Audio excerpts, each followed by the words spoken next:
So there's an old saying that you have to fight fire with fire.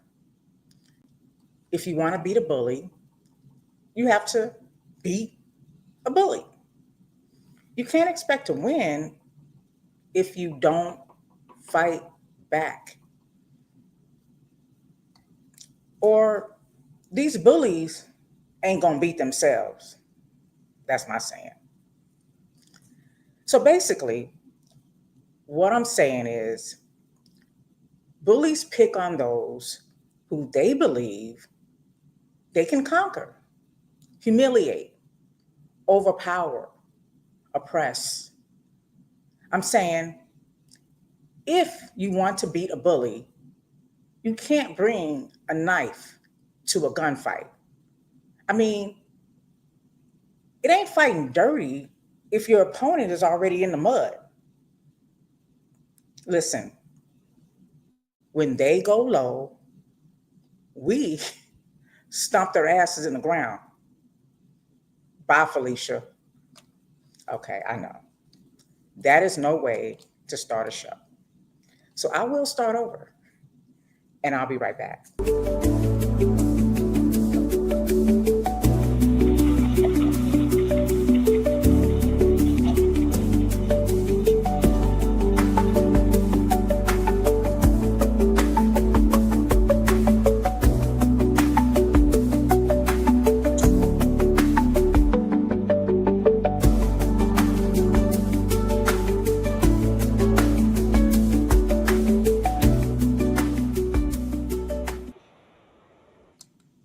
Well, hello, and welcome to In Your Ear Radio. I am your host, Latoya.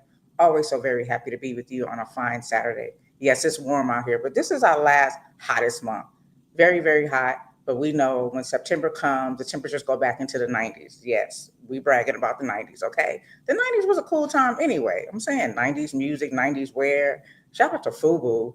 I'm saying the 90s is cool, but I'll be happy when it's October when it even drops further lower. So, But anyway, thank you for being present with me today. For those of you who joined me live, shout out to GB, who's always first in the chat for the most part, and I appreciate you for it. For those of you who are watching live on Facebook, I appreciate y'all as well, and on YouTube. Thank you so much. Your presence is definitely my presence, and I'm here for y'all. You know what I'm saying? So thank you for pulling up. Before we get started, which I usually forget somewhere along the line, but I remembered this time in the beginning of the show to share my live with my group In Your Ear Radio. So I'll do that now. While you guys go ahead and hop on and get ready to be live in the chat, y'all. I need y'all to interact and share your thoughts and subscribe to YouTube In Your Ear Radio if you don't mind. Your girl is there.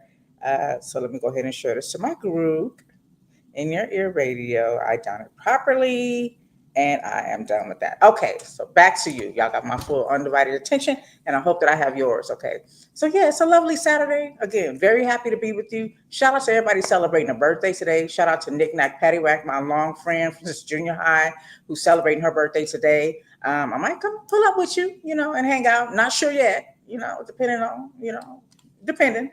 But all things, considered, I'm just so happy to be able to even say happy birthday to you and to anyone who's celebrating today, because, life is precious. We're not guaranteed tomorrow. And just to have the opportunity, to be able to speak and say the things that we feel in our heart, is a blessing. So I think, I truly believe that it's a gift, and I'm grateful to be able to even say happy birthday if I'm not even able to be present to celebrate. But anyway, yeah. So a lot's been going on, y'all. As the clock keeps ticking, I keep living, and I guess getting older, as they say. Some people like to call themselves old. I'm not adopting that theory or that concept, except when I stretch in the morning, get a Charlie horse from stretching. And where they do that at? You get a Charlie horse from stretching? Come on now.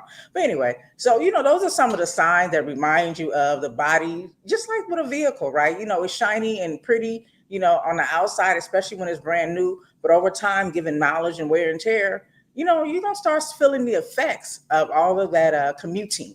So, being in a physical body, even though we may look good and feel good, sometimes our bodies tell us that, yeah, you still need maintenance. So hopefully everybody's exercising, getting at least 2 miles in of walking, or at least what they say, thousand, is it 7,000 steps or 10,000 steps, somewhere in there. Hopefully we're doing at least that, walking, stretching for sure. Stretching is so beneficial if you guys don't know. I mean, just stretching can heal us in so many different ways. So I encourage you to do that. Y'all, I finally stopped being a baby. I stopped being a baby. Listen, I have good doctors. Like when I go every year, I go annually for a checkup. I do my mammogram annually. I do blood work to make sure, there's no autoimmune disease, anything like diabetes, high blood pressure, all the things that could affect us. I do that annually. But when they hand me that paper and that referral is saying go get a colonoscopy, I'm like, yeah, no. Something about being put to sleep where I can't pay attention to what's going on just puts me in the fear factor. So, I get it, especially, to my brothers out there, because a lot of men in particular don't like to go to the doctor because they don't like people all up in their business. And when you go get a colonoscopy, they're going to be all up in your business. But I finally went and did it. There was a lot of anxiety surrounding it. Like, even though everyone said the same thing, like the worst part is just drinking the stuff they give you. And the thing about it is, you guys, when you go see these doctors, there's so many different ways in which they can help you. I guess you have to take some. It's a cleansing process. So for me, it was a gallon of liquid I had to drink. But for some people, it's half that, and some people it's pills. So just so you know, if you're advocating for yourself, if it's difficult for you to drink that much liquid, if you're not a pill popper, or it's difficult for you to swallow pills, I should say, not a pill popper. But just whatever works for you, just know there's options. So you don't have to really take that gallon. It might be based on what your insurance covers, or it just might be based on what you feel comfortable with. So you do have options when doing a colonoscopy, and the prep, they say, is the worst. And I agree, because you have to fast listen, I didn't eat. I did my colonoscopy Friday. I didn't eat for 2 days nearly. I didn't eat, and I had to just do liquids. It was a liquid diet. So anyways, I had a lot of anxiety around it because I'm just that person. I overthink things, and I always worry when I shouldn't, even though I put prayer in and they say, once you pray, you shouldn't be worried about anything. And I can't say I was worried so much, but I was concerned of, the possibilities of the outcome. But I finally got it done, clean bill of health. Glad that's over. And I would do it again. The doctors, everyone in the facility was so pleasant, and they made it so easy for me to just go into that room. And I just know, one thing I thought about, because they put you on a stretcher and transfer you from one section to the other, is that there's a level of humility associated with being at the mercy of people when you're in a hospital or in a medical facility. And I got to experience that. And I just started thinking about all the people who have more, have serious conditions that don't necessarily get to go home after a routine checkup. And I just, my heart goes out to anyone who goes into a hospital and has to stay there, or, it really is, if you're an independent person, if you're used to just taking care of yourself and having to be in a position where you're at the mercy of those, in a medical facility, definitely my heart goes out to you, because I know the feeling, and I know it's really hard, to get through. But a special shout out to my family, you guys. One thing about love is that it really can heal. It can motivate. It can really bring you to a space of just motivation and encouragement. Shout out to my sweetie who made sure I made it there safely. And my pickup person was one of my brothers, and he, it was good with taking me and taking me and picking me up. And I was like, no, that's okay, because you know what? It's a hard thing with an independent person, is that you don't want to ask for too much. You don't want to feel like you're burdening people. And I know the people that know and love me don't mind doing things for me, but I still have that attitude as well. I just don't want to put too much on anybody's plate. So I kind of wanted to level it out and not have, putting too much on anything. Anyway, I told him he didn't need to take me, and that he could just show up at this time, and that he couldn't come earlier because there was no room. So, but long story short, I got there and he was already there. Okay. So I'm just grateful for the love. I'm grateful for people who care as much about me as I care about them, and that remind you day in and out that no matter what, they're going to pull up. And that's important, right? That's important for us. But I do want to encourage everyone that it starts at the age of 45, especially for Black men and women, because the rates are so high for us, the death mortality rates, particularly because we find out later in life. So starting at the age of 45, go get a colonoscopy. again, the hardest part is just the prep, not eating for a day or two, and then the fluids where you got to be on the toilet all the time. You know what I'm saying?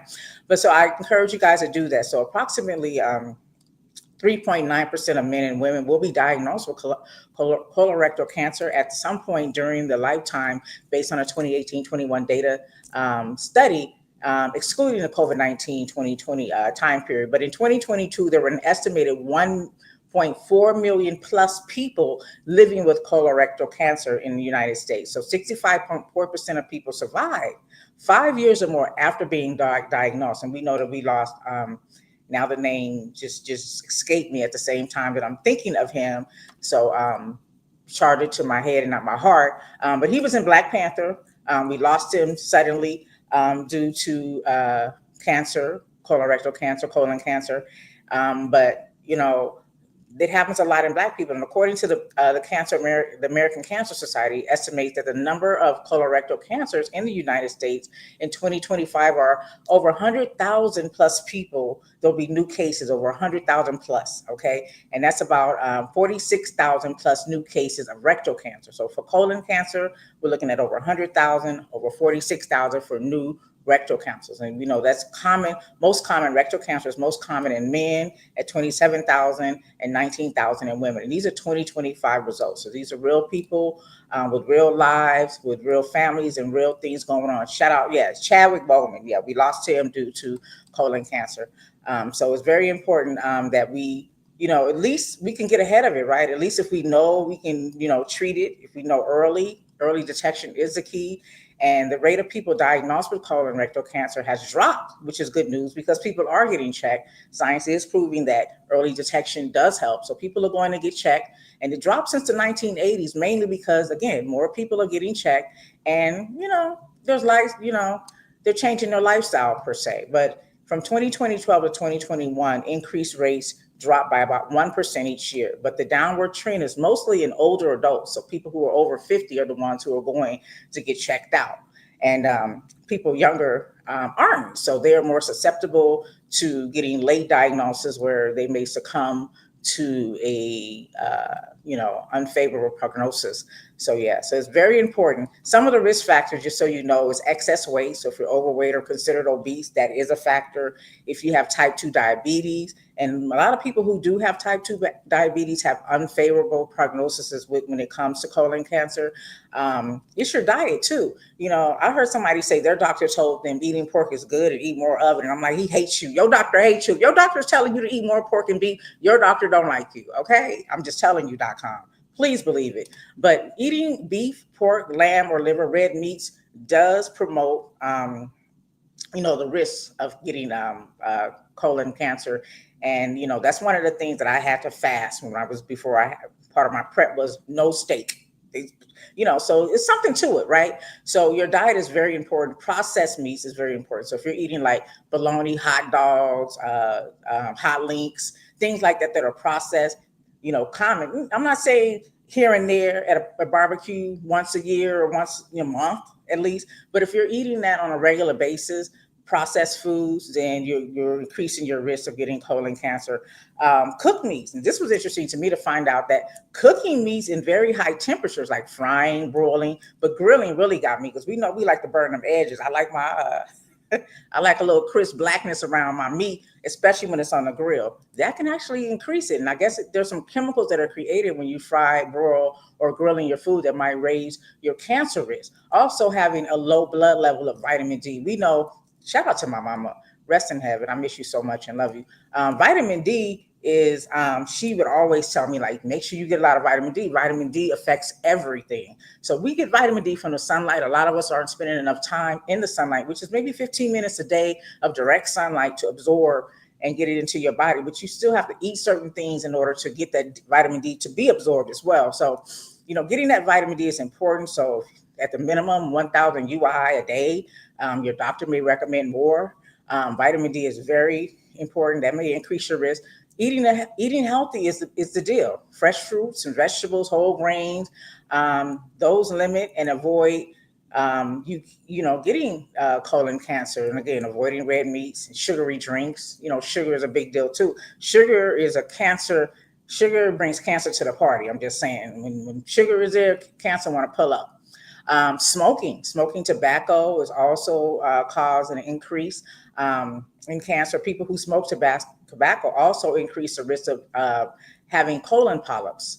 Alcohol drinking can also, so if you're a heavy drinker, that may be something to consider. Maybe just drinking a little less in moderation. Keep in mind, 2 drinks a day, especially for women, is better than more. So maybe cut it back to 2 drinks a day.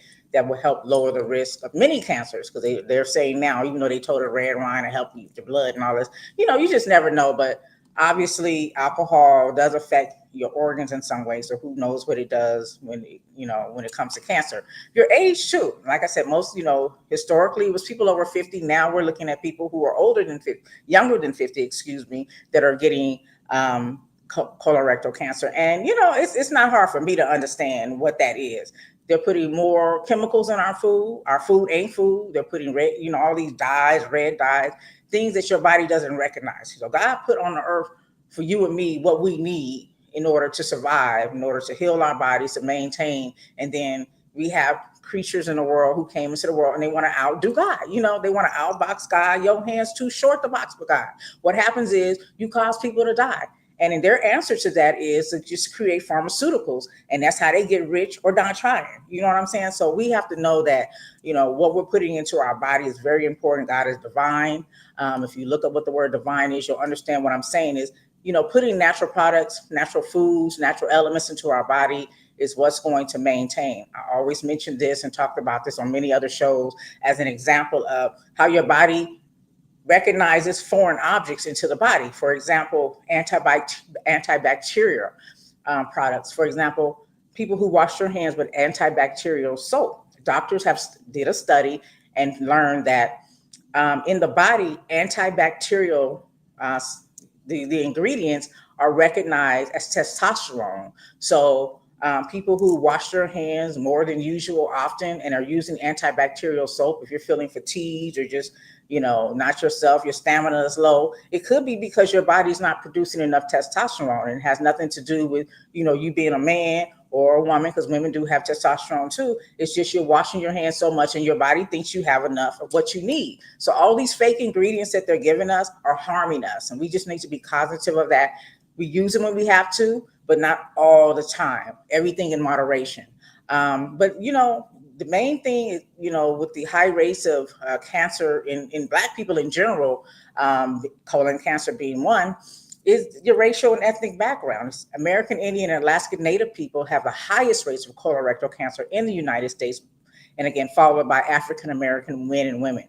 African Americans are about 20% more likely to get colorectal cancer and about 40% more likely to die from it than most other groups. And again, I think it's all associated with the fact that we find out later, because we can't get ahead of it, then we can't, do what we need to do to treat it. We're at the last leg. The reasons for the differences are complex. I'm reading this from an article that says that this is the American Cancer Society. The reasons are complex, but they are largely reflect differences in risk factors and in health care access. Okay, health care access. If you don't have health insurance, if you got bad doctors, because these doctors, sometimes you have to advocate for yourself. I was listening to a brother talk about how going to the doctor, being at the age of 45 or under, and demanding to get a screening, a colon screening, and for men, it is I'll get back to it. It is prostate screening. And normally, like I said, I have good doctors because they always recommend whatever it's time for me to do what they say, this is what you need to do. Whether I do it or not is up to me. But in this case, this is a Black male who had to demand to have certain screenings done that are suggested by the studies. And so you have to advocate for yourself. And a lot of time, Black people go into these doctors' offices, and the first thing they want to do is give you high blood medication, just medication in general, and not advise you of healthy eating. And that's the difference between an MD and a DO. A medical doctor, that's what they go and get trained on introducing medicine into the body and ways to maintain off medicine. DOs have a more holistic approach. So when you're looking for a doctor, if you're more interested in a holistic approach, you may want to look for a DO doctor versus a medical doctor. But yeah, so we have that. So basically, we have less healthcare access. This is, associated with socioeconomic statuses. In fact, the African Americans are disproportionately burdened by cancer in general. They often experience greater obstacles in cancer prevention, detection, treatment, survival, including systemic racial disparities that are complex and go beyond the obvious connection to cancer. These obstacles can include low-paying jobs. Hell, if you're not getting paid enough, you probably are not getting the health insurance or can afford co-pays to be able to go to the doctor. Lack of or access to health insurance, again, affordable foods. You hear people say, oh, you're educated, there's Whole Food stores everywhere. There's a Sprouts, there's a Trader Joe's, there's Whole Food stores everywhere, and there's an organic section. But when you go in there, that ain't adding up with your money, right? Your money ain't adding up. It is just, you got to do what you got to do to survive. And so people can't afford to eat healthy. And it always bothered me that it's more expensive to eat healthy versus not. And the thing is, it's because a lot, these companies look at shelf life. So they'll put all these artificial fake food ingredients, artificial supplements, a lot of sodium into food so that the shelf life, extends. And so they can make all their money because all their focus is profit. They don't give a damn about our health. They don't give a damn about longevity. They don't give a damn about the quality of our lives. They want their money, their pockets to stay fat. Because again, you have to understand that some people's Lord and Savior is money. And so that's what they're thinking of. So that's why you can go buy bologna versus, fresh cut meats, bologna for less. You can buy certain foods for a lot less that are processed compared to foods that are not. So yeah, those are the kind of things that we have to focus on. I just wanted to spend a little time elaborating on that. It is the second colorectal cancer is the second deadliest cancer in our country. And this was surprising to me. Jews and Eastern European people of Jewish and European descent have one of the highest colorectal cancer risks of any group in the world. So also your sex and birth matters too. So men are more susceptible to colon cancer and dying from it than women. And the reasons they're saying reportedly are not fully clear. I'll give you my opinion. Women are more likely to go get checkups than men are. Again, men have their ways about it. I can go back to the Tuskegee Airmen experiment. I can go back to the fact that men just don't want people bothering, with they private areas, and men just don't want to be bothered. And I get it, it's a macho masculine thing, but women, we are more open and willing to get the help that we need versus men, and that's just across the board from my experience. So yeah, so that's something to think about, and I just wanted to put that out there. So for y'all, go get your checkup. Okay, you do it once every 5 years. If everything is good, you ain't got to go back again for another 5 years. Okay, all right. So today in history, let me just shout out August being National Breastfeeding Month. I didn't do a lot of research into the stats, but I did want to just recognize it because I remember reading a story about breastfeeding and the stigma behind it, and it roots back to even enslavement, or maybe even further back. We know that white women didn't want to breastfeed their babies. I don't know, they wanted to maintain their bosoms or whatever the situation was. So the black enslaved women were feeding their babies instead, and sometimes skipping over feeding their own.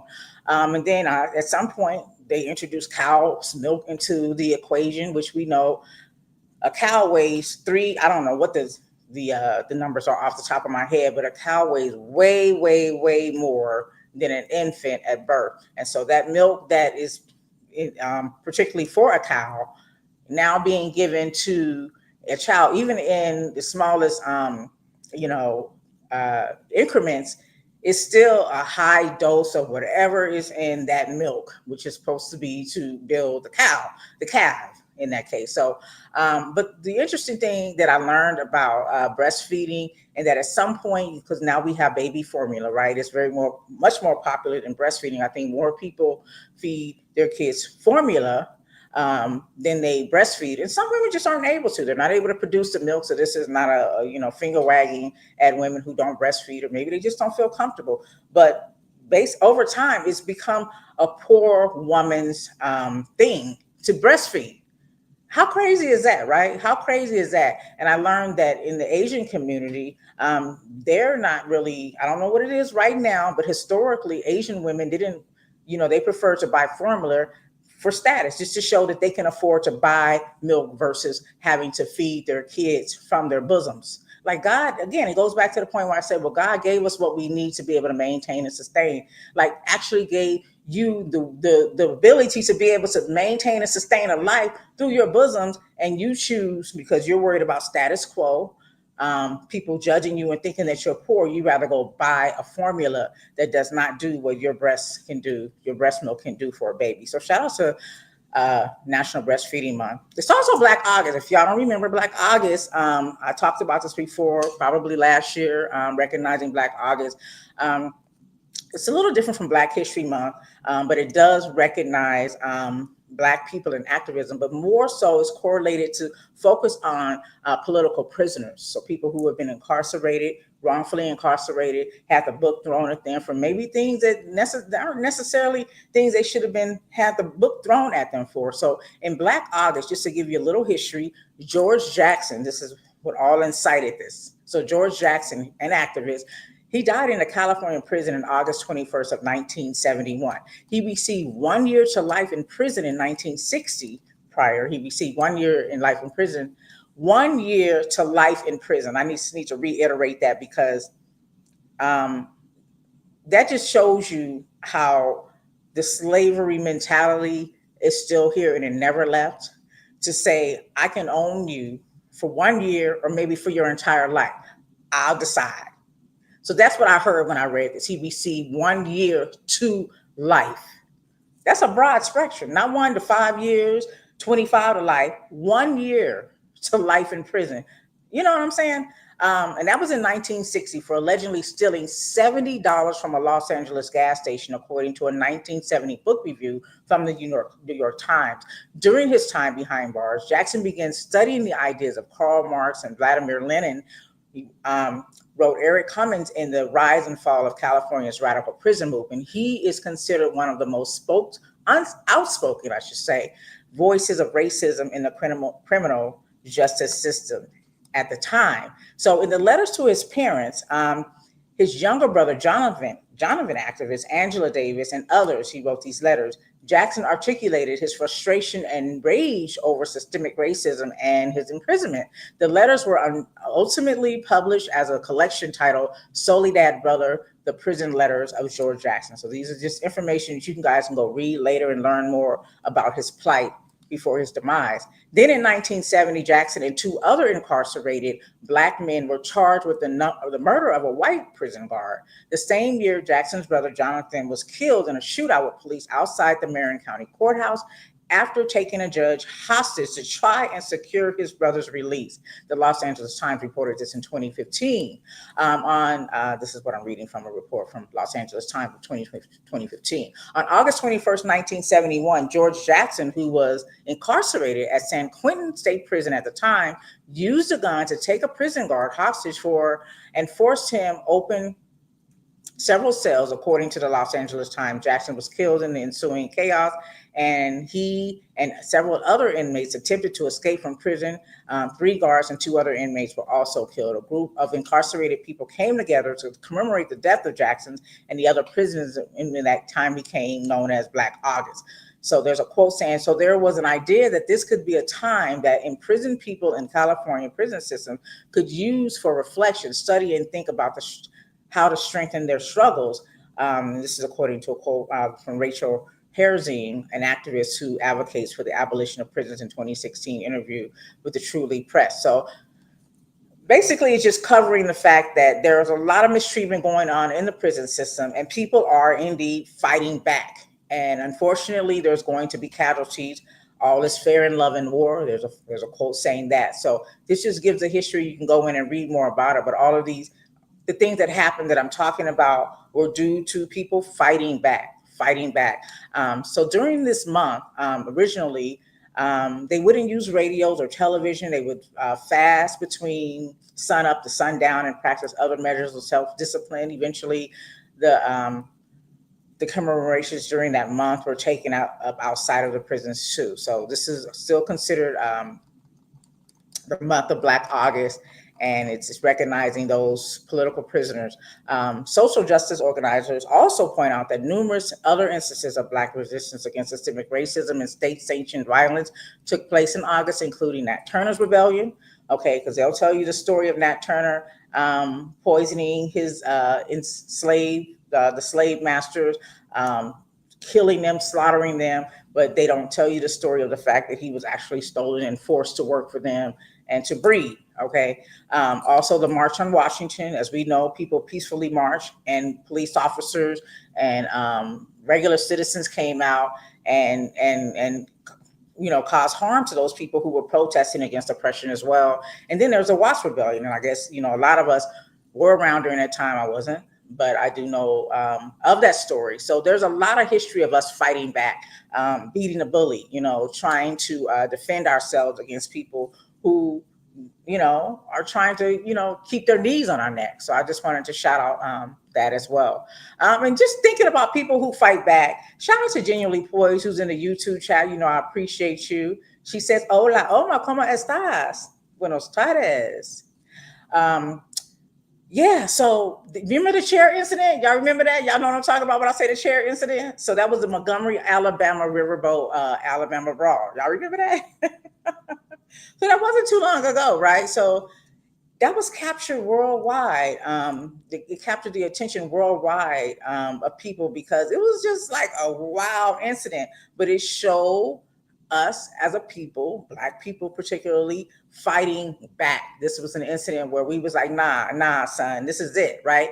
And so what had happened during this time was there was a group of entitled men, white people in particular, who refused to move their boat and instead decided to attack a Black riverboat co-captain on Montgomery riverfront. So the captain just needed them to move, told them they have to move because they needed to park the Harriet II riverboat that was parked, that was packed with passengers, and it had just returned from an afternoon cruise in Alabama from the Alabama River, and he was like, nah, we ain't gotta move. Who was you, Negro? I'm sure they said worse things. I wasn't there. I didn't hear any audio, but I did see a visual that I will share with you. And I think about that. Remember the 16-year-old who jumped off the ship because he was on the actual tourist ship.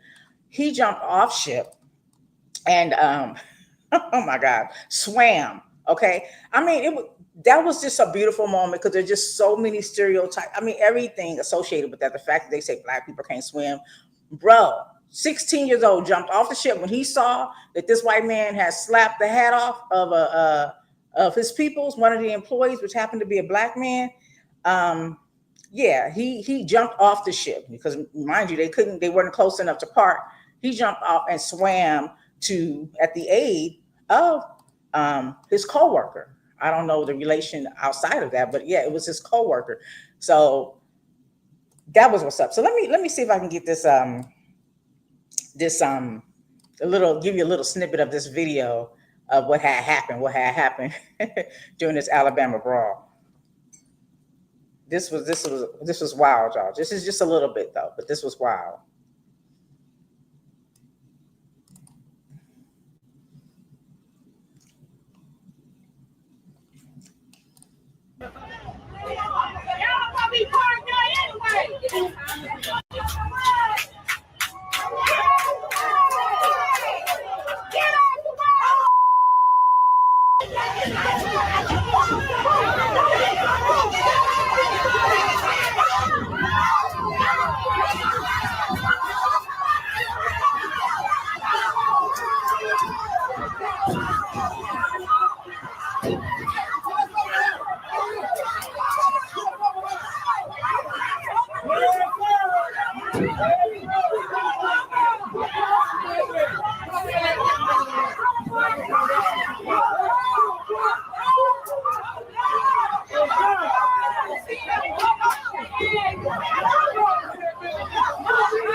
Yeah.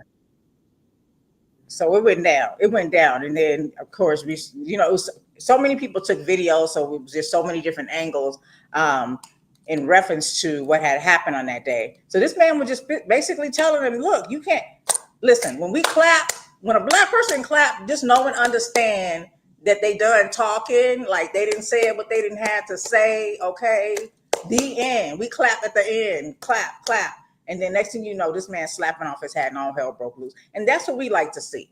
That's what we like to see. And I don't, I'm not inciting violence. I'm not promoting violence. But unfortunately, sometimes, as I stated in my opening, you got to fight fire with fire. You can't just let people just beat you down. You know what I'm saying? Like, it's just wild how people feel so entitled they can just slap your hat off your head and tell you they're not moving their boat when you trying to park. Like, what do you do? It's unfortunate that these people have been raised to think that they can just, disrespect other humans because of the color of their skin, basically what it comes down to. So it's so unfortunate that happened, but it was a proud moment for many of us. It was a very proud moment for many of us. I reflect back to the fact that when I think about Trayvon Martin, I wish that we could have, had a video showing people that caused him to succumb to his death. The person, George Zimmerman, that caused him to succumb to his death, did not get away free. The justice system failed us. And so, I think about things like that where, in an incident like this, where everybody lived to see another day. In the case of Trayvon Martin, who didn't, I would have liked to have seen justice for George Zimmerman. And sometimes we can't depend on the justice system. Unfortunately, we have to stand up for ourselves and fight back. And whatever that means, it's not always physical. It's not always violent. Sometimes it's paper. I talk about voting, so many different ways, but we have to do what we got to do to make it be understood that we don't want y'all messing with us. Leave us alone. Leave us alone. And you can't just violate us and think that you just going to violate us. It's going to be a problem. It's going to be a misunderstanding for sure. But with that incident, I don't think the 16-year-old, I don't know what actually happened. I don't know if he was ever charged. I was looking for information on that. But the other ones, only person who actually did jail time was one of the white men. He was Roberts. He was sentenced to 32 days of a 4-month suspended jail sentence. He served on weekends. That always amazed me how you can go to jail just on weekends. Like, that's crazy. But anyway, in a Perry County facility, he was ordered to perform 100 hours of community service and pay court costs totaling $714. That's what the record shows. So the other people, I got Reggie Ray, 42. He was a man who had the folding chair. Remember that? He had the chair. So that chair is a symbol too. People got chair earrings, chair necklaces. That's like a whole meme. That whole white chair is a thing, right? So he did plead guilty to disorderly conduct. He was sentenced to 90 days in jail, but it was a suspended sentences. He had to perform 50 hours of community service and pay the court costs totaling $357. So other people, the same. They didn't do any jail time. Their fines were $500 or less. Or suspended sentences. So that's what came of that. But the joy and the victory for us was we let them know not on my watch. Okay. Y'all not gonna be pulling this mess. Y'all not gonna be doing that. And so I just encourage us, for people out there who, that drill music and y'all want to harm people that look like you and you want to beef about nonsense. It's some real people out here that really hate you, not just you, your whole culture, your whole people. Those are the people that you need to be fighting, okay? And we can. It's enough of us to fight back. Shout out to Angela Bassett, who's celebrating her birthday today, August 16th. So is this Leo season? It's Leo season, right? So she's 67. One of my favorite movies she was in was What's Love Got to Do with It, when she beat Lawrence Fishburne's ass, as he was Ike Turner in the movie. In that limo, yes, baby. Yeah, she acted herself off of that. And also JT Taylor. If you guys don't know who he is one of the lead singers in the group Kool and the Gang. Okay, I don't know why. I was a kid and I had a crush on him. Don't judge me, okay? I just thought he was a pretty guy, okay? But anyway, he's 72 today. And if you guys don't know, some of his most popular songs from the group, Too Hot. And then there's also Ladies Night. So go look him up if you're not familiar with his music. But yeah, JT Taylor, he had them pretty eyes. Yeah, anyway, I was too little to be liking him. But anyway, that's my business. Don't judge me, okay? Also, today is the birthday of Carol Moseley Braun. And if you guys don't know who she is, born in Chicago, Illinois, she was the first and to date the only African-American woman to she was the first and only African-American woman to be elected to the United States Senate. the first African, um, well, we know we have Kamala Harris, but at the time, and the first African American senator to be elected as Democrat, and the first and to date only woman elected to the Senate from Illinois. Okay, from Illinois. She was in office from January 5th of 1993. January 5th, 1993 to January 3rd, 1999. So she was the first African American woman and the first Black woman to be elected as a Democrat into the Senate. And who's second? Some who said that she wasn't qualified, she wasn't Black, she wasn't this, she wasn't that. Vice President Kamala Harris was the second person as a Black woman to be elected to Senate representing the state of California. And by the way, y'all, I just gotta go back. You know what I'm saying? I just gotta go back. As women do. We can pull up some. We can go dig up some stuff. You know what I'm saying? We can go back into the past, and it's not that far into the past, and it's so relative to the present when I talk about certain things because the conditions that we are in now have a lot to do with the choices that we made, and a lot of it was based on propaganda, right? Some of the propaganda was that we're not a lot of Black men, women, people in general didn't want a woman as president. Some people didn't want a Black woman as president. Some people didn't just want, just went off the propaganda. She's not Black, so they didn't feel obligated to support her. Not going by her resume. You know what I'm saying? They just went by the color of her skin, who she was married to, and the lies they said about her locking up all these masses of Black men and women. You know what I'm saying? So I'm going back to the fact that she has been the former Vice President Kamala Harris, aside from being the second Black woman elected into the Senate representing the state of California, she has been the most qualified candidate to be president. And that is a fact. FACT. That is a fact. Let me tell you how. She has had a job, a position in all three branches of government. The three branches of government, we have the judicial, we have the legislative, and we have the executive. So under the legislative, she served as senator again of California.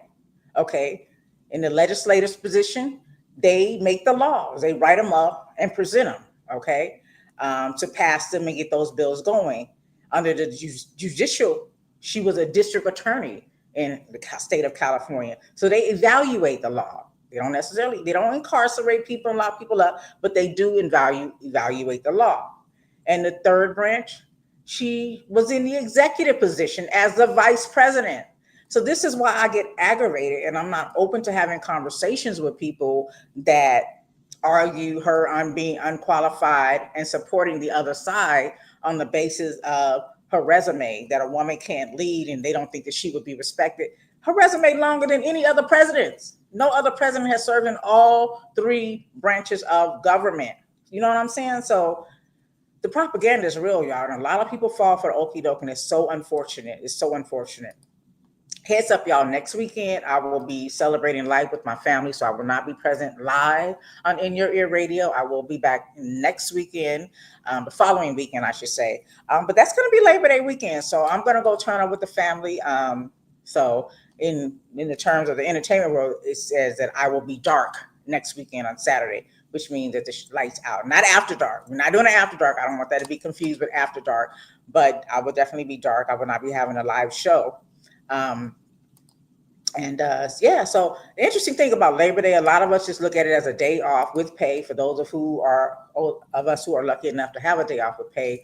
But it is a day that represents a movement to, where people that were forced to work long hours without benefits at young ages, as young as 5, to people fighting against that. So for those who may not know, when you're out barbecuing and swimming and then just enjoying life with your family, the day off with pay for some of us, it is observed every first Monday of September. And that's 9/1. And I just want to get my little mathematics in there. Shout out to the 5%ers. So I think it's ironic because when we think about Labor Day, some of us may think about pregnancy, right? It's not a time period where a woman is laboring to bring life into the world, which can go on for hours and even days in some instances. for a woman giving birth as a Labor Day. But this is a Labor Day for actually a different type of work, which is going out into the workforce. So the 1st of September, the first Monday of every September, Labor Day is celebrated annually. It's a social, it represents the social and economic achievements of American workers. The holiday is rooted in the late 19th century when labor activists pushed for a federal holiday to recognize the many contributions workers have made in America's strength, prosperity, and well being. It was created by the labor movement in the late 19th century and became a federal holiday in 1894. Labor Day weekend also symbolizes the end of summer for many Americans and is celebrated with parties, street parades. Do we have parades? Is there a Labor Day parade? I'm not sure. And athletic events. I know that many kids return to school right before the Labor Day holiday, and there's some afterwards, and some people argue that.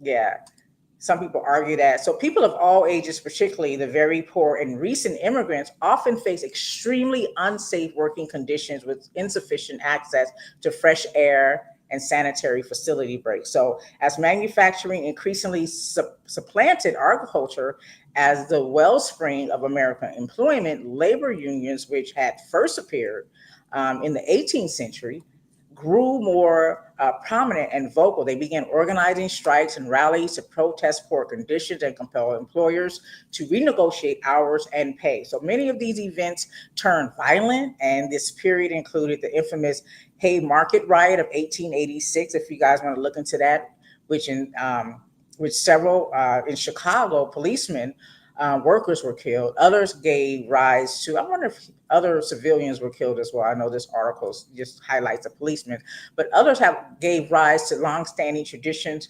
And then on September 5th, 1882, 10,000 workers took unpaid time off to march from City Hall to Union Square in New York City, holding the first Labor Day parade in U.S. history. So the idea of workmen's holiday celebrated on the first Monday in September caught on, and in the industrial centers across the country, and many states passed legislation recognizing it. Congress would not legalize a holiday until 12 years later, when a watershed moment in American labor history brought workers' rights squarely into the public's view.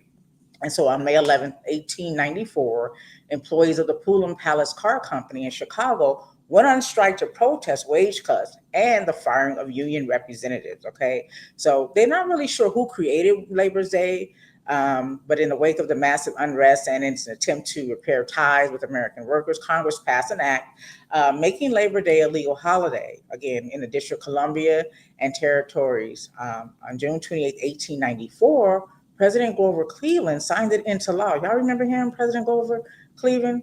I'm gonna go read about him. Yeah. More than a century later, the true founder of Labor Day has yet to be identified. So, yeah, they don't really know. Yeah. So, meanwhile, you have a president, y'all's president, who thinks there's too many holidays while he has golf on our tax dollars for how many days? Let's see. So in 2025, they said this is of February. So we know we're into the month of August now. So he's had many more golf outings since then. But as of February of 2025, he has 9 outings totaling 9.9 million to 13.5 million of taxpayer dollars. So they're projecting that his annual cost of golfing in 2025 will equate to 84 up to 115 million. And again, this is in tax dollars, because think about it. The money that it costs for this man to be present anywhere includes Secret Service. It includes Air Force One, staff travel, all of that. So yeah, this is what he's raking up money for while he's cutting jobs and cutting subsidies and things of that nature. You know, in comparison, President Barack Obama, two-term president, racked up 40 million in golfing in costs to taxpayers. G.W. Bush up to 1.8 million.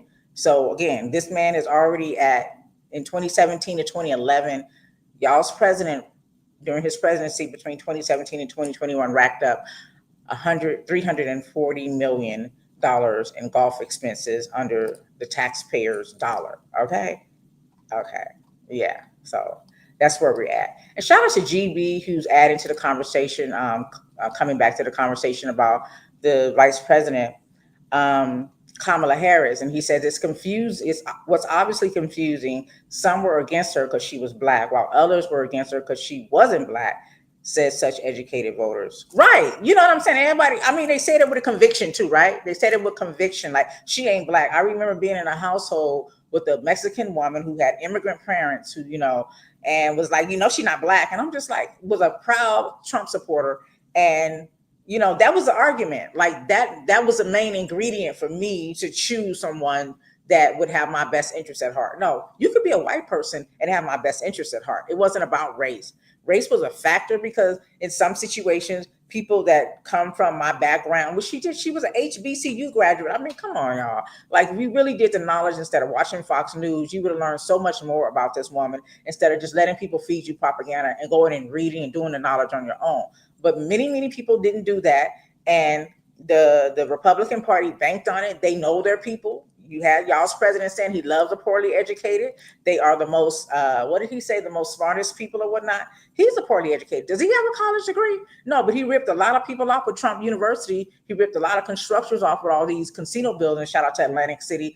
He did a lot of damage to people, but people still supported him because, as our former president said, that you can teach, if you can convince the lowest white man that he's better than the best highly educated, richest, and I'm paraphrasing, black man, then he will, basically bow down to you. And I'm paraphrasing again. Yeah, he'll even let you pick his pockets. That is what something that he said. He'll even let you pick his pockets. And unfortunately, black people and the likes are socially conditioned too to believe that the white person's ice water is colder. But I really need to reiterate to you all that if you're looking for a colder ice water, just add a little bit more salt to it before freezing it.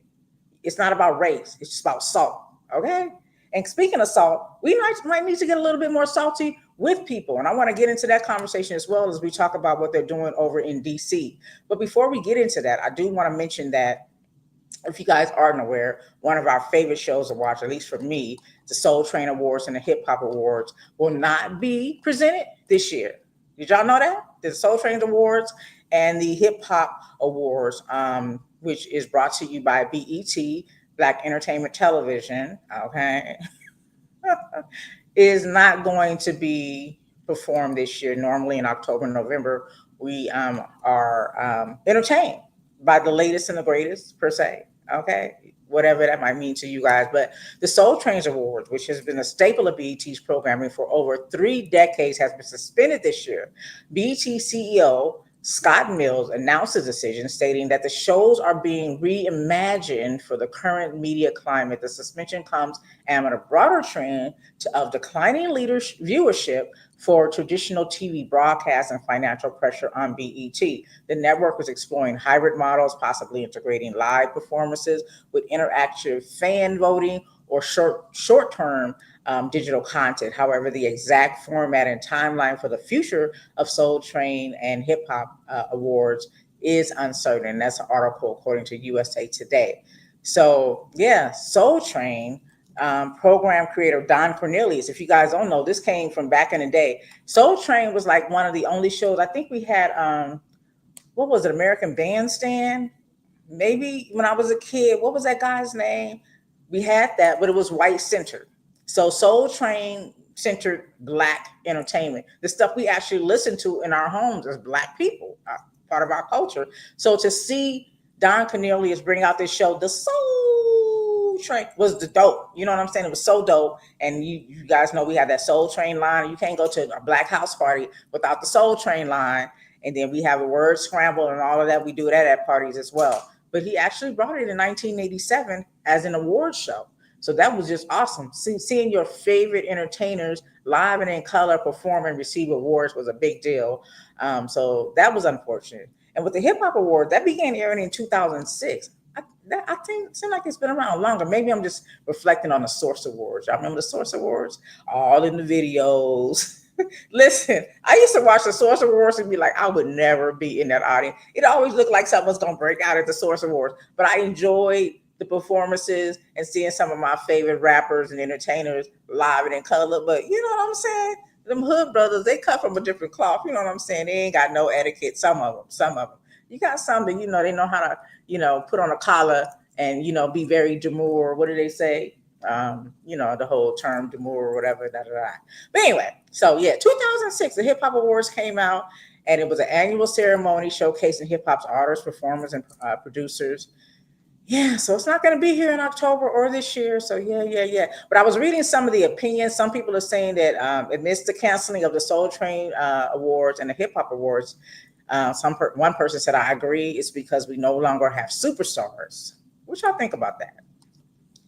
Maybe they're not highlighting our superstars, but we damn sure have superstars. If you ask me, I mean, come on now, there's talent out there. I just think that this whole music industry has taken a turn, and it's more about just making money. And again, going back to propaganda, just pushing a certain agenda. And if you have that certain agenda, that certain look, that's part of the agenda, looking a certain way, saying a certain thing, and doing a certain thing, then you're trending. And that doesn't equate to talent. Back in the day, it was talent. Shout out to Aretha Franklin, Whitney Houston, Anita Baker. I mean, I could just go down the list. Luther Vandross. So many talented men and women, young and old, that just had talent. It wasn't about how they looked. It was about what came out of that throat. What came out of that throat, the instruments you were able to play.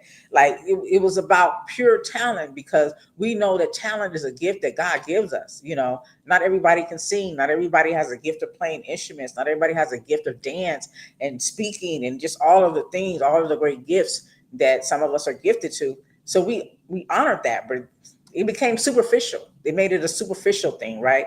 And that's what happened. GB is adding to the chat on YouTube. And you guys, yeah, share your thoughts on YouTube as well and Facebook. I appreciate y'all. He said they should have kept the Soul Train Awards.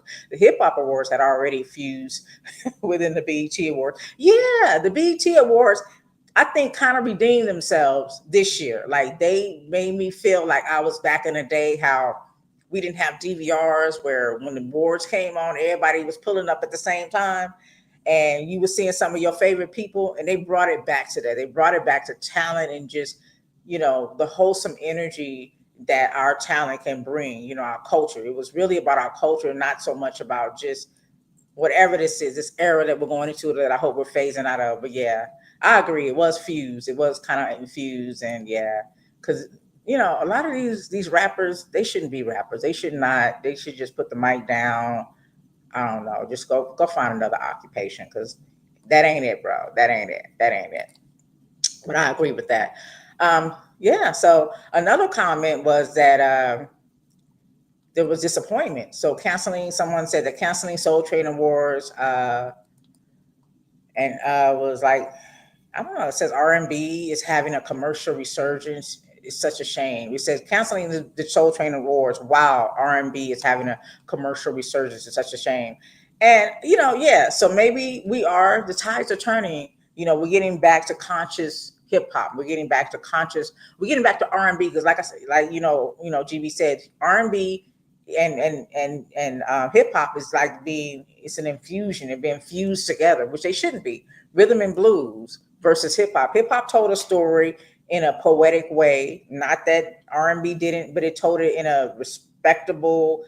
I don't know what's the word I'm looking for, but it was just elegant and real and not raunchy. And now when you listen to R&B, it was an escape from hip hop. So if you was rocking with hip hop all day, when you got to R&B, it was a chill time. But now you're hearing the same content, the N word, the B word, just a lot of profanity in R&B that you kind of would hear in hip hop. So there's no real break. You know what I'm saying? So, and it's sad and unfortunate. I hate that about R&B, rhythm and blues right now. But that's just what's popular. If you go and dig into the crates and listen to some people who aren't trending, you'll get a different vibe. But for what is trending, is so sad and unfortunate. Another thing that we thought was going away, Tiny Desk, is not shutting down, which was a part of the public broadcasting station. As y'all know, that y'all's president wanted to cut funding for CPB and PBS. And, those are shows that host like Sesame Street, Tiny Desk, Finding Your Roots with the Dr. Henry Louis Gates, and so many other shows that come on through the public broadcasting station. But shout out to Tiny Desk. They said they ain't going nowhere. They're not getting funding anymore from for CPB because CPB is going away. So producer Bobby Carter reacted to rampant rumors last week that the show might be on a chopping block following the Trump administration's announcement in May that it was cutting all federal funding for NPR and PBS via the shutdown of the CPB by zeroing out the latter's budget. So he's quoted as saying, I've heard from many friends, family, and audience members who are worried that NPR Tiny Desk is shutting down. He said it's not. Unfortunately, CPB is shutting down, and he encourages everyone to support public media and donate. He said, I appreciate all of the text messages that I've received. It's overwhelming and heartwarming. So while fans of the NPR have been fretting about the network's future in light of the budget cuts, Tiny Desk has actually been expanding its reach lately. Expanding? That, you know what I'm saying? You know what I'm saying? How you beat a bully? You beat their ass. That's what you do. How you beat a bully's ass? You beat the bully's ass. Okay. So recently launching Tiny Desk Radio. Okay. So they got a Tiny Desk Radio. So listen, we don't die, we multiply. Okay. So a new weekly show co-hosted by Carter and Anne Marie. This one thing, yeah, y'all know Anne Marie. Legs, go ahead, legs. Anne Marie, I guess that's her. Anna Marie. Look, A Marie. Now I'm messing up. It's not A Marie. I retract that. I redact that statement. So it's hosted by Carter and Anna Marie Sayer, if I'm pronouncing her name correctly. Forgive me for that. So the same cannot be said for CPB. He went on to add that a private nonprofit organization created by Congress in 1967 that oversaw the federal government's investment in public broadcasting, acting as the largest single source of funds for public radio, TV, and their respective online services. Okay, more than 70% of the CPB's funds went to 1,500 locally owned public radio TV stations, more than half of which were among the only sources of news and information in rural areas in the country. So they're taking away access to public information, public radio, public TV for rural communities. And those are some of the areas that are affected, hit the most hardest when it comes to funding and medical care. You think about all the things, and those are predominantly white communities that predominantly voted for y'all's president. I don't know. Maybe they don't watch some television programs, and I imagine they don't, considering who they voted for. Because, yeah. Anyway, let me just focus here. So again, if you don't know, CPB is a private nonprofit corporation authorized by the Congress, again, in the Public Broadcasting Act of 1967. It was a steward of the federal government's investment in public broadcasting. The largest single source of funding for public radio, television, and related online mobile services. So you have 386 radio grantees. I don't know if 88.1 KCP that's heard locally is being affected by that, representing 1,200 plus public radio stations, 158 television grantees, representing 365 public stations. I mean, the list is long. It's really long. 99% of Americans have access to public media now, but yeah, that's going away. And again, we know that 70% of the funding comes directly from local public. It comes federally. It's federally funded. Yeah, and less than 5% of funding is spent on CPB operations. Wow. Okay, that's crazy. Anyway, that's just news for you to know. Sad news: Danielle Spencer has passed away. If you guys don't know who she is, you remember from What's Happening? Some of us know what's happening. You know what I'm saying? What's happening? Okay. So that ran on ABC from 76 to 79. And Danielle Spencer, she was, just reprising her iconic role in the 80s spinoff of What's Happening Now. I call it What's Happening. It's What's Happening Now. Okay. So before leaving Hollywood in the 90s, she did become a veterinarian, and she was 60 years old when she passed away. So she left the limelight and went on to become a doctor and a veterinarian, to be specific. So rest in heaven to you at the age of 60, so young. I finally finished the sixth and last episode of Animal Planet. Animal Planet. I knew I was going to say Animal Planet. It's Animal Kingdom, y'all. I don't know why I want to call it Animal Planet. But anyway, does anybody else get kind of sad when they're watching their favorite, one of their, most watched series, and they know it's coming to an end? Do you feel a way like, in real life, do you feel a way like it's a little mourning going on? I kind of felt a way. The ending was to be expected, I guess. Yeah, but Animal Kingdom, yeah, 6 seasons. We watched it. We got through it. Didn't disappoint. Didn't disappoint. And other things, have you guys watched War of the Worlds? I gotta laugh. I gotta laugh. Let me sip my tea, 'cause I think I'm about to get a little. I don't know. I might get a little messy. I don't know. Let me see. Get my Wendy Williams on. So for those of you who may not know, and then to let you know, the reason why I even learned of War of the Worlds is because there was so much negative publicity about it. So this is starring Ice Cube, but the publicity about it is what got my attention. I was like, oh, I didn't know he had a movie out. I always gravitate to what he does, even though he aggravates me when he speaks out about political issues.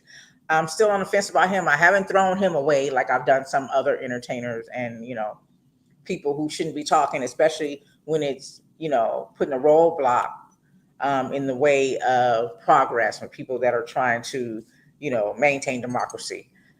But yeah, I'm still on the fence with him. I ain't threw him away yet. I probably would still let him come to the cookout, but I'm gonna be side eyeing him, and I got some questions.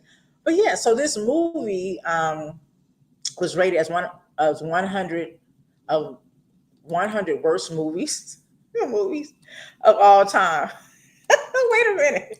Now, who fighting back against Ice Cube? Hold on. We ain't talking about his lyrics. Listen, he's a lyrical genius. He does his thug thistle. He does some things, that we can be proud of. The biggest thing I appreciate about him is just being a family man, being married to his wife for decades, and just, no negativity about that. Hopefully we'll never hear any scandals. So I'll give him his props, but I'm also, a broken clock can be right twice a day. And I feel like he's a broken clock when you start talking about the Black agenda, but you don't hear nothing about it once this man becomes president. You see what I'm saying? You see what I'm saying?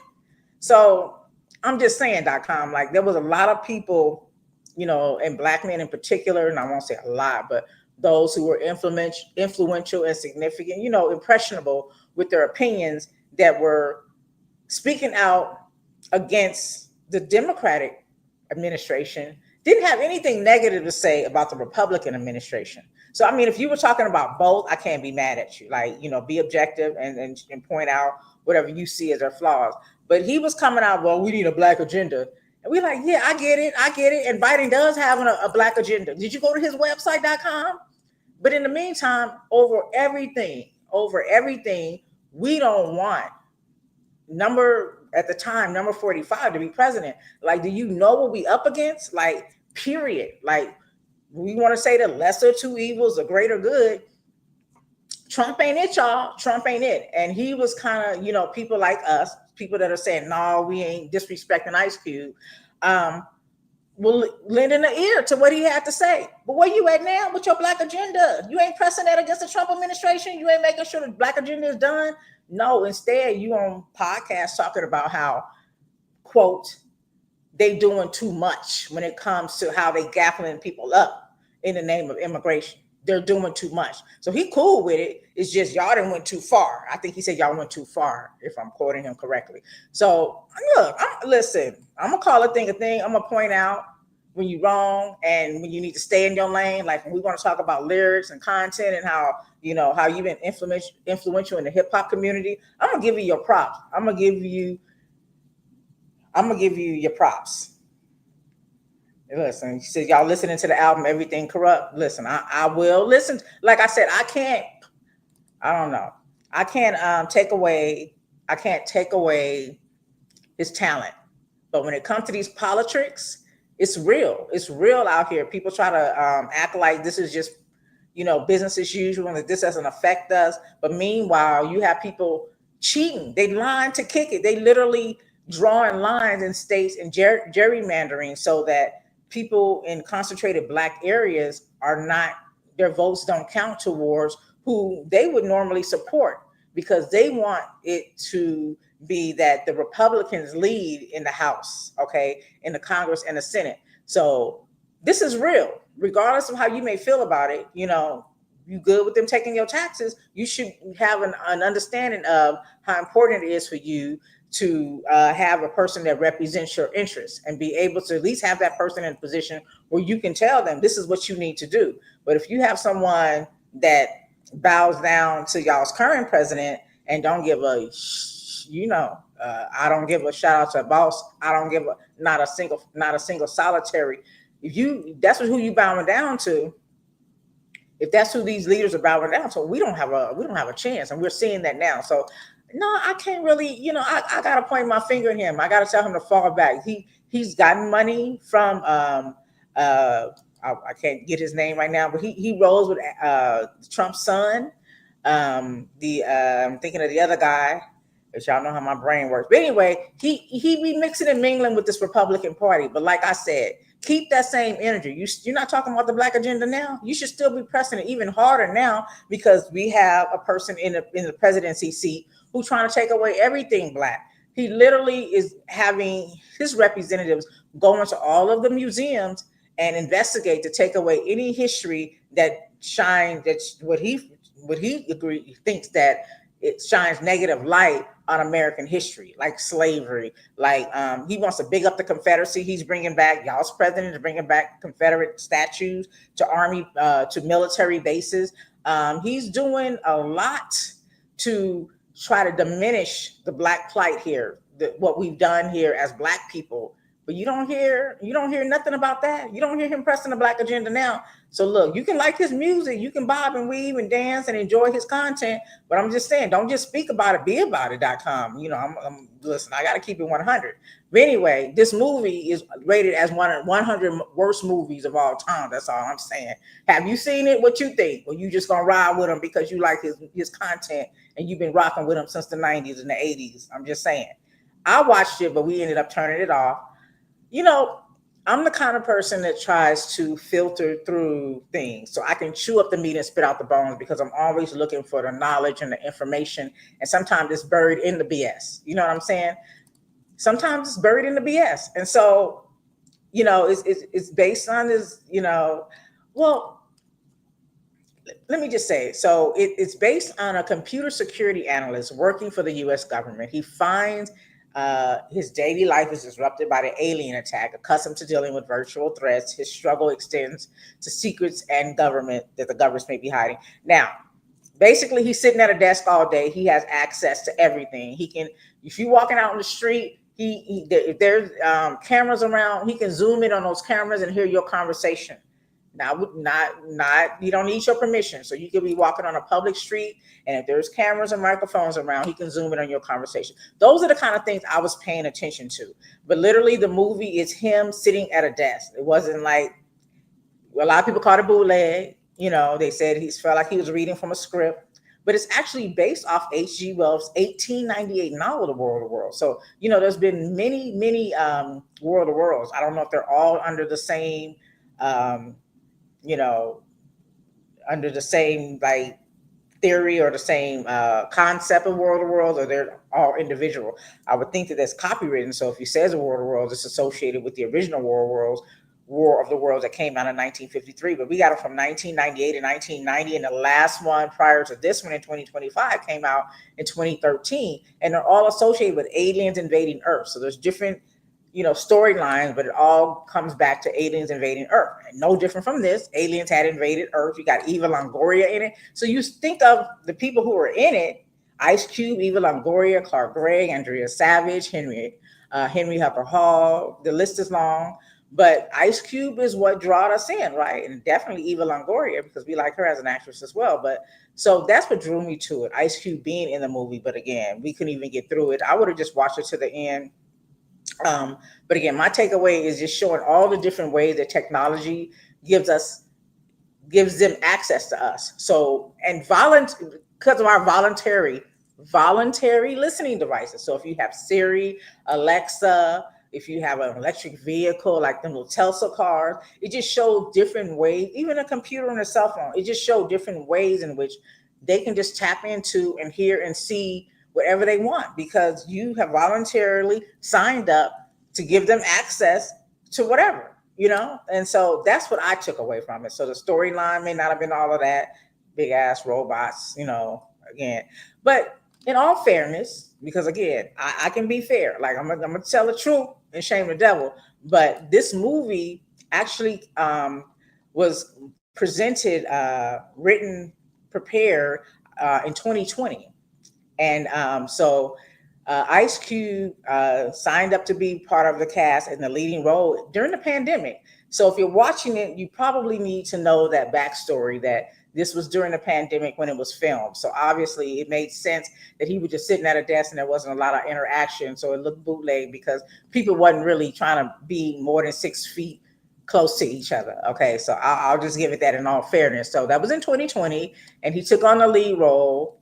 And he's just an actor in the movie. He didn't write it, he didn't direct it, so it's not his movie. So if you're judging his acting, I get it, but it's not Ice Cube's movie. Yeah, yeah. So yeah, that's what it is. So again, you know, whatever.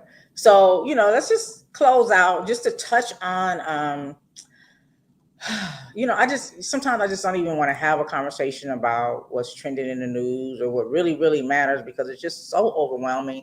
And I know on a Saturday, a lot of us just want to let our hair down after a long week of working and just dealing with day to day, watching TV, whatever it is you do, taking care of the kids and everything. But we can't close our eyes to what's happening right in front of us. We have to stay focused and understand what's happening. So I do just want to touch on what's happening when it comes to what affects us, because Ice Cube's movie doesn't affect us. It doesn't matter whether that movie flops or not. It don't make a difference on how we, defecate. What he eating ain't making us shit.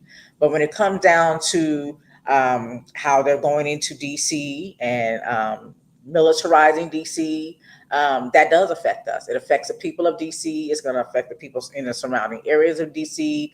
And eventually it's going to come to other urban communities. Now, I need to remind you guys that before this happened, before the y'all's president put in an executive order to bring the National Guard into DC, I think it's 800 plus of them. He said he was going to do that. He said that before he became president, that he was going to bring the National Guard into urban communities. Did he say urban? I can't find a clip. Maybe I'll look up later and we'll get into it. We'll dig deeper into it. But he specifically said Los Angeles. He specifically said Detroit. He specifically said Chicago. He specifically said DC. Those are the four that I can remember off the top of my head.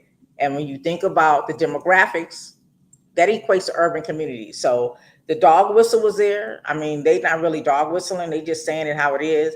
And so he said that. So for those who say, oh, I love this man because he does what he says he's going to do. Listen, I can't be mad at you if you just like what people just do what they say they're going to do, even if it means at the expense of your demise or the people that you know and love or your community or the surrounding areas.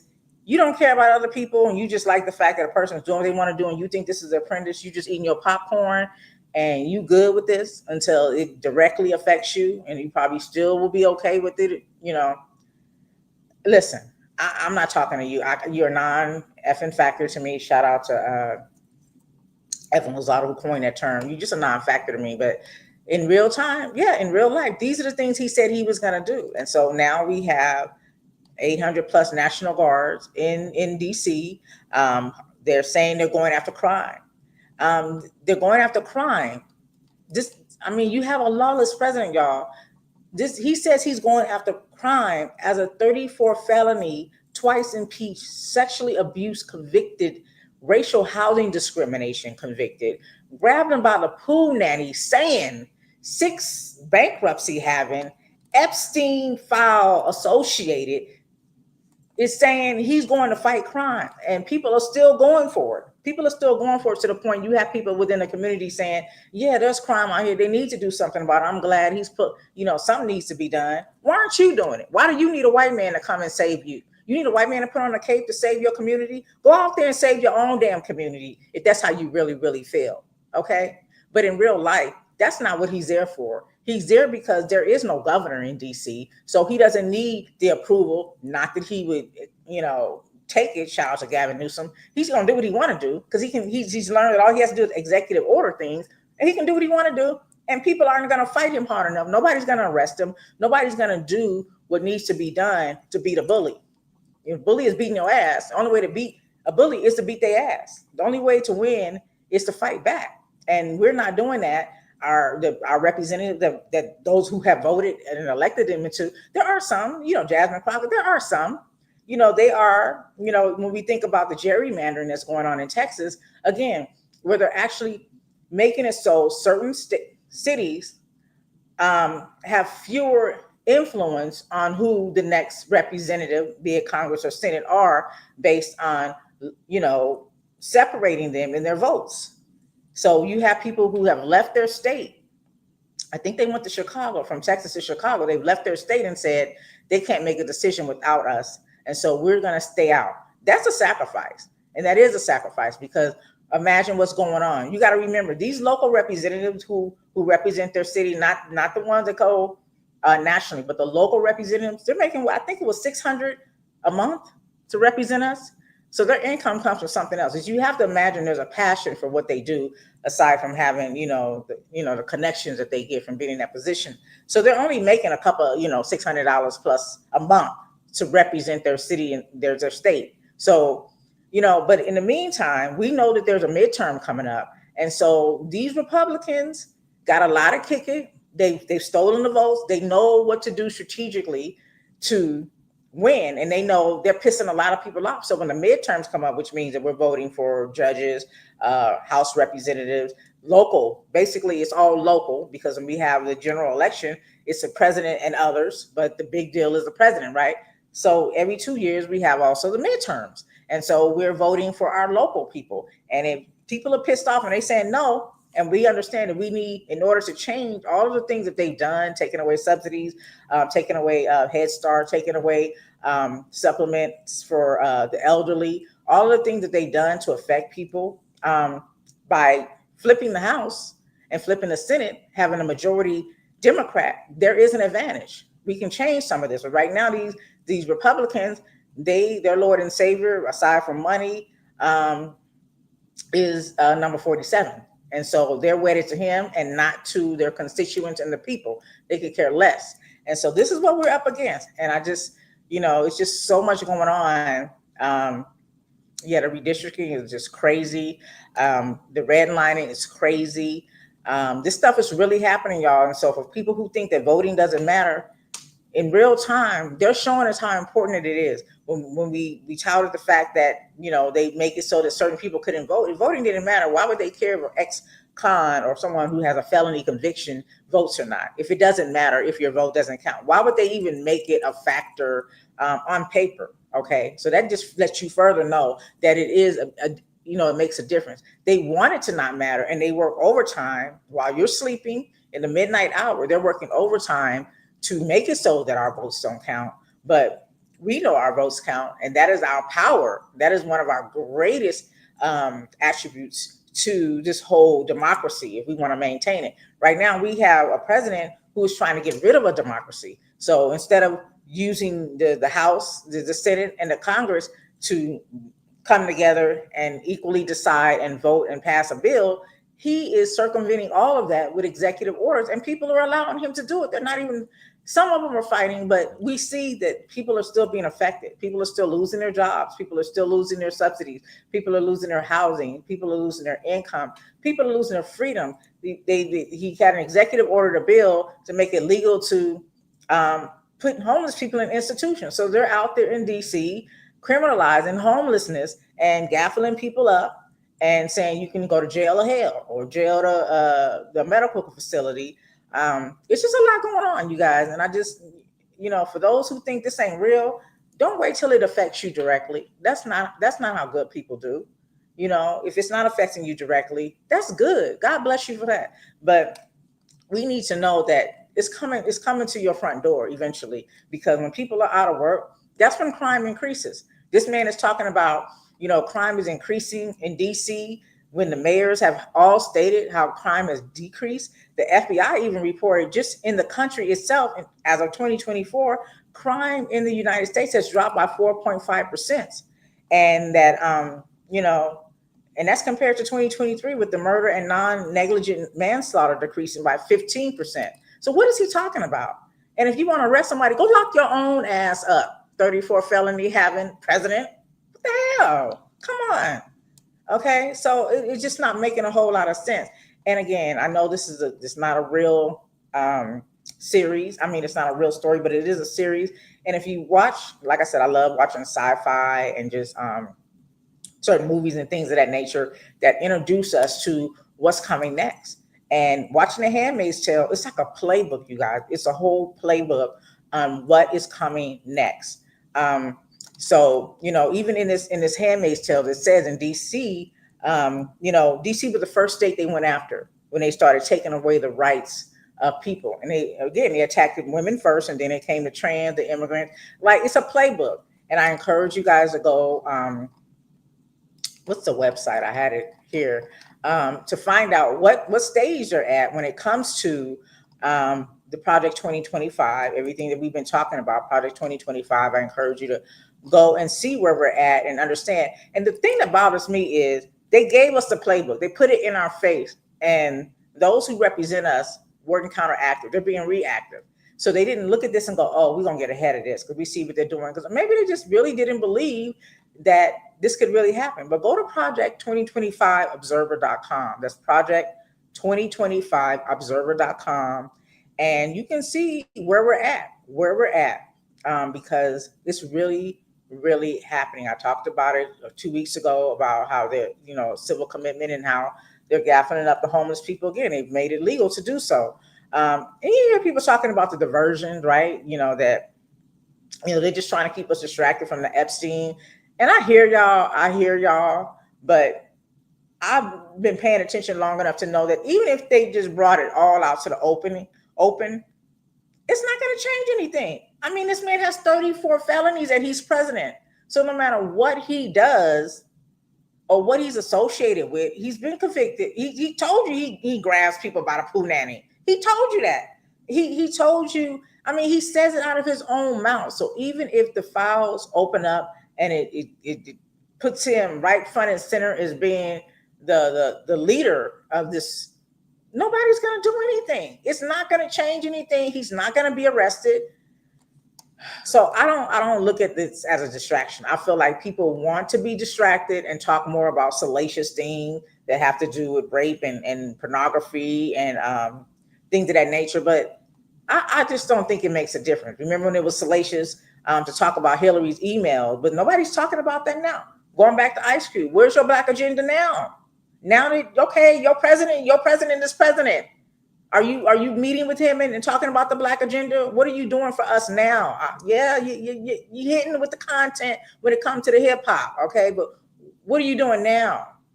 Instead of, besides saying that you're doing too much, how y'all gaffling up immigrants? Like, yeah, that's what happens when you allow somebody, a lawless 34 conviction having person, to be a president. That's what happens.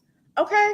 When people got the distractions were when people were concerned about trans, like the 1% of the country, less than 1% of the country. When people were more focused on trans taking over the world, when people were more concerned about gay marriages, when people were more concerned about immigration and not their own front door kitchen table issues, this is what happened. And it's their strategy. Allow me to remind you that this is their strategy. Even if this matters to you, they know this is what's going to keep you from seeing what they're doing. They're just going to dangle something shiny in front of you and say, yeah, I don't agree with abortion. I don't agree with same sex. I don't agree with these trans, these immigrants taking our jobs. And meanwhile, they're taking away every right that you have, because this is what you're falling for, the okie doke. Okay.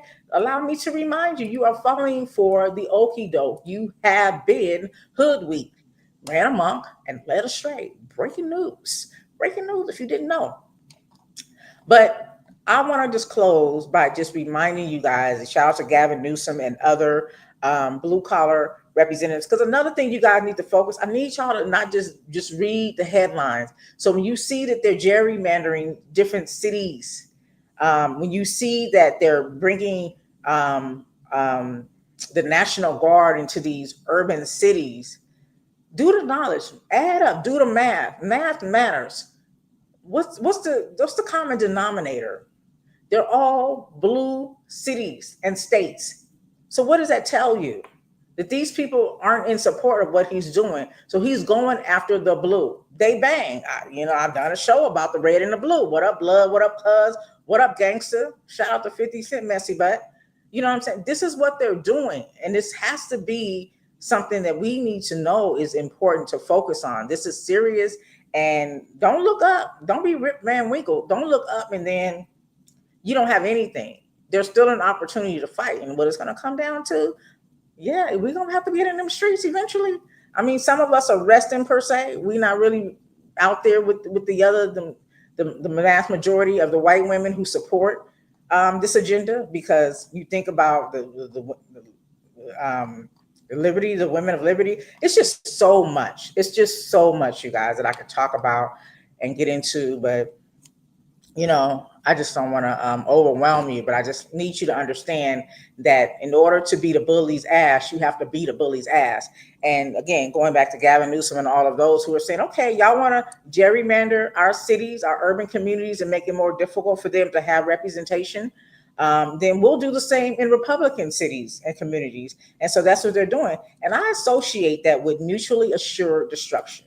And if you're not familiar with that term, I'll just say that before I close out. Mutually assured destruction is a doctrine of military strategy and national security policy that emerged during the Cold War. It asserts that if one nuclear armed state launches a nuclear attack, the other state will retaliate with equal or greater force, leading to the total destruction of both parties involved. This concept relies on the idea that the threat of catastrophic retaliation will deter any side from initiating a nuclear conflict. So this isn't nuclear. But this is something that will affect us in the worst way, because they're taking away our rights. They're chipping away at our democracy. And so what Gavin and some of the likes are doing is they're doing mutually assured destruction. They're saying, if you want to fight like this, I'm gonna fight like this. If you want to be in the mud, I'm gonna get in the mud with you. And if you want to go low, I'm gonna try to stomp your ass. And I'm gonna bring the same thing you bring. That's why you have other countries building nuclear weapons, because they know that there are other countries that have nuclear weapons. Like, you just gotta fight fire with fire. And that's what it is. That's what it is. And we just gotta remember that and stay woke. Stay woke. I had so many clips that I wanted to share, but I guess I won't, and that's fine. I won't share those. I think I shared enough to at least hopefully get you guys to understand the importance of fighting back,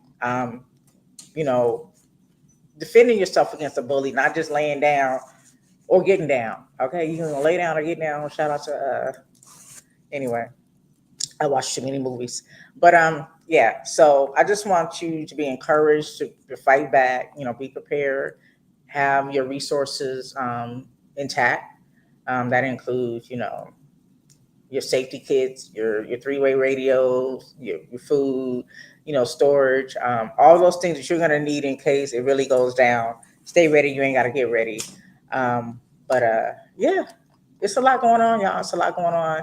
And I'll be back not next Saturday, but the following Saturday. And, we'll talk more and bring on some guests to talk about other things as well. I hope you enjoy the rest of your Saturday. And let me go ahead and thank you all that joined me today in the chat and also just watching and listening live. I just want to thank you so much for just being here. Thank you so much.